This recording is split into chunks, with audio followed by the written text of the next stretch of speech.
Мен сені сүйемін, сүйемін, сүйемін, тағдырдың сүйедім. Осыдан бірнеше жыл бұрын құрылған Шамшырақ тобы бүгінде таза шығармашылықпен айналысып келеді. Музон арнасына арнайы сұхбат берген бұл топ алдағы жаңалықтармен бөлісті. Ең бірінші жаңалығымыз, біз жаңа бір әнімізге бейнебаян түсірейін деп жатырмыз. Осы жылдың басында біздің бір жаңа бейнебаянымыз халыққа жол тартқан еді телеарналарда. Мен сені сүйемін деп аталатын.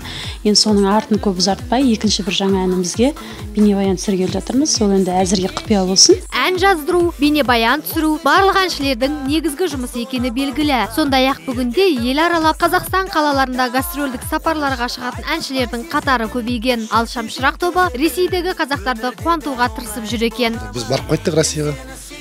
Концерт қойып келдік, бірақ бітіре алмадық. Өйткені біздің жұмыстарымыз болды.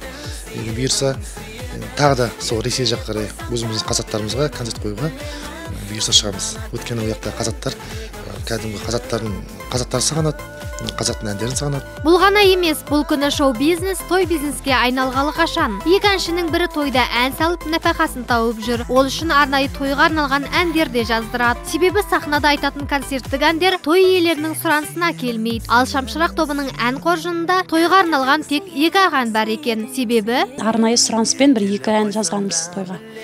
Жалпы енді той мен концерт келіп жатса, әрине концертке шығып отырсамыз. Енді әнші сахнада айтқан дұрыс қой, сахнада, халықтың алдында тыңдайтын әндер, мағыналы әндер. Енді қазір шығып жатыр ғой неше түрлі әндер. Бара жатса енді оған ештеңе айта алмаймыз. Дегенмен де халықтың сөзі мағыналы, ән мағыналы, сондай ән айтуға тырысамыз. Әншілер үшін пиар ауадай қажет екені белгілі. Екінің бірі әлеуметтік желіге тіркеліп, өзіне де, өзгеге де пиар жасап отырғаны рас. Тіпті ел назарын өзіне аудару үшін қара пиар жасайтындар да жоқ емес. Шамшырақ тобы пиар жасап ешкімді таңғалдыра алмаймыз деп отыр. Қазір пиар жасап ешкімді таңғалдырмайтын шығарсыз. Қазір шынайы болып отқан нәрседе адам сенбей отыр. Қазір әлеуметтік желі сотка дейтін бәле бар ғой. Сондықтан қазір не жасасаң да пиар жасайды, пиар дейді. Шынымен де адам өліп жатса да қазір ой өтірік өліп жатыр, өтірік соғысып жатыр деп. Сондықтан қазір мына пиармен ешкім таңғалдыра алмайсың.